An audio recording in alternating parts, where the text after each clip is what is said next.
Meow! Hupple's cat, the armchair prepper. So stay tuned, and we're going to look at the highlights and lowlights of this book. He does apologise for his non-English, and you'll have picked up on that, but I didn't find it an issue whatsoever. But there is actually a typo right there. Blatant typo. Whoever did the editing, bad person, you should have done a better job. Now if you look online to the bigger prepper sites, you can pretty much tell that there's going to be cannibal gangs running around North America eating everybody. Now given sufficient time, given sufficient lack of food, possibly. But by that point you will be a hardened, seasoned SHTF survivor, or you'll be dead. They had cases of cannibalism. No, not as far as he could ever tell. There was no actual cannibalism ever occurred at all. Remember that when people were shot, it was dangerous to approach them, and then they rotted quite quickly. People need to realise that the road to that extreme is very, very long. It is. He did eat spoiled and old food of different kinds, expired food, cans of cookies from military storages that had been expired for decades, food with worms cooked together in those expired cans, grass that was boiled in water, leaves from trees. We ate different kind of meat, pigeon for sure, and I am quite positive cat meat once and rat meat once probably. Again, they were getting MRE drops.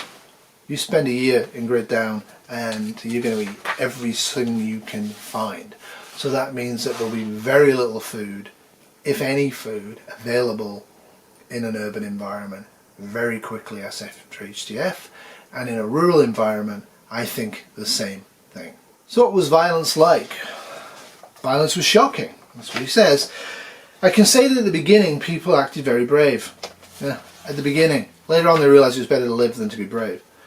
The attacker is running towards the guy behind cover and constantly shooting. You see that all the time on prepper videos, right? The other guy behind cover just leans forward for a second, gets the timing right, and kills the foolish attacker. Don't attack front on, don't attack without barriers there. Really consider a back attack. There's no honour here. The objective is to kill without being shot at. The usual way to get inside somebody's house was to use hand grenades or a rocket prepared gun. A rocket prepared grenade. So they would use, like I said before, they would use human shields, they would use psychology, they would use megaphones, and he says that that's really devastating. They describe hour after hour after hour this gang that doesn't take prisoners saying, we're going to look after you, just give up. And people would give up and then go out there and be killed by these gangs. Or they would say, look what we're going to do this to your wife, we're going to do this to your daughter, and talk about that. And he says, you listen to that hour after hour and you don't be affected by it. He goes, we'll all be affected by that.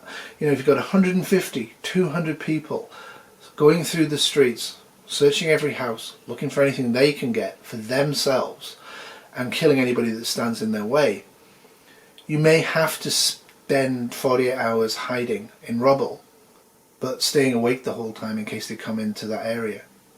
That's a huge psychological, physical strain. No water, no food, no light, nothing. Silence, silence. Have you got the mental strength to be that isolated in that much danger? A lot of people don't. One of the things I've always thought about with stoves is ease of use, right? And you'll have noticed when I talk about my BioLite stove, I talk about it will boil water in 5 to 10 minutes. I was kind of chuffed to bits to see that in Sarajevo very soon a stove's reliability was rated in time to take to boil water, because that meant less fuel. So the faster it would boil, less fuel. That was a critical thing about the stoves. So whether you want to talk about the Angry Prepper grill, or you want to talk about a propane stove, or you want to talk about the latest wood stove that costs $185 American because it's made out of titanium, so it's fractionally lighter than the stainless steel thing. Whatever stove you use, make sure the fuel supply is going to be easy to get if you're being sniped at, and is also going to last a long time. So again, I do recommend BioLite. No paid promotion, I do recommend it. Very, very, very, very good piece of kit for boiling water using very, very little wood. Now there ain't no waste in the wasteland. The city was stuffed full of garbage rotting. It was horrific. He does mention very briefly, and I would like more on this, that the garbage all got reused. It was all reused, everything. Rotten, stinking, rotten garbage lying there in the sun, baking for months. During the full year of the siege, every single piece of garbage got repurposed and reused. There is no waste in the wasteland. There is no disposable. We live in a culture that's disposable and single use. I see single use all the time in prepping supplies. I'm guilty of it myself, I guess, with Bics. But single use is a dangerous philosophy if you are trapped, and it goes on for a year or more. So this guy's a nurse, right? So people would be sick all the time, they would try whatever medicines they could get, and then they would try whatever natural remedies people suggested, whether it helped or not, who knows. Basically what they would do is they would use quarantine. They would separate them from other people as far as they could. One method, and pretty stupid in that time because of other bad factors, was just to leave a sick man to clean on itself without food or anything, just a small amount of water. What else are you going to do? There ain't no hospitals. You can't look after your wife or your child in bed 24/7 if they're that sick. Because you have to get out, get water, get wood, try and find some food. It's going to be brutal. You're going to have to make brutal decisions. Horrific decisions about people you love dearly. Maybe you love more than your own self. But if you die, they die. It's going to be tough. Ways people ended up dead. An example would be that when SHTF, you are desperately trying to have and use power generator and light all the rooms in your houses, just because it means a normal life for you. That normal life is gone. And trying to bring it back in that situation usually means more troubles. Holding on to all comforts and behaviour you are used to can be dangerous.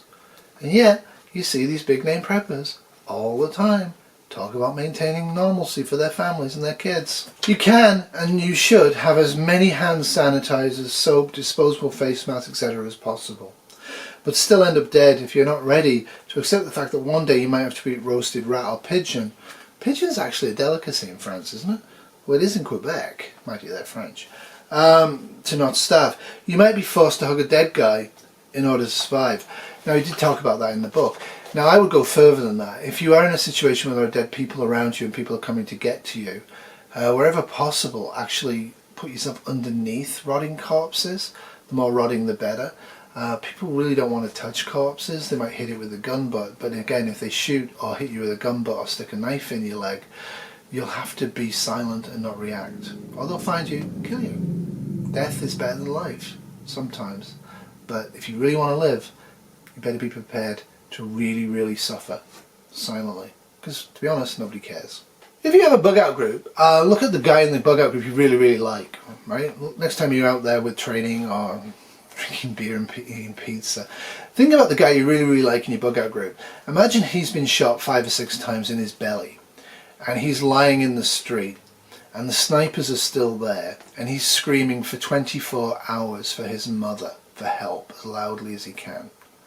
That's the kind of situation that will be common in SHTF. Are you psychologically ready for that? I don't think any of us are until you're in that situation. But they're the scenarios we should be thinking about, not some of the weirdo ones like, well, if the lights are off, I'll do this. If the lights are off, I'll do that. Well, what happens if your wife's lying in the street, shot in the belly, dying over 24 hours in agony, and you can't shoot her? I would suggest shooting her, actually, because there's snipers there. Can you cope with that? You might not want to cope with it, but that's the whole point here he's making in this book, is if you're not able to adapt straight away to the fact that society's gone and the criminals are in charge and it's chaos, you're all going to die. So physical prep is very important, and I'm trying to work on mine. It's been 3 years now and I'm just in a ghastly physical state, but I'm going to go for a bike ride with Kitty when she gets back, and I'm going to try the GoPro. Anyway, if you build it too firm, too strong, and then there's SHTF, everything you imagine doesn't fit the given situation or scenario, you are still pursuing and acting in that way, imagine dealing with it, you're going to have serious problems. So scenario building, books, great idea, videos, great idea. Do never be attached to a plan. Have plans, have ideas what you're going to do, be able to switch them off. The situation will not adapt to your mindset. The situation will kill you if you are sticking too firm to your plan when it is not working. You simply have to adapt. It goes for any situation. If your plan and mindset are that you will defend your home until you die, you're probably going to die.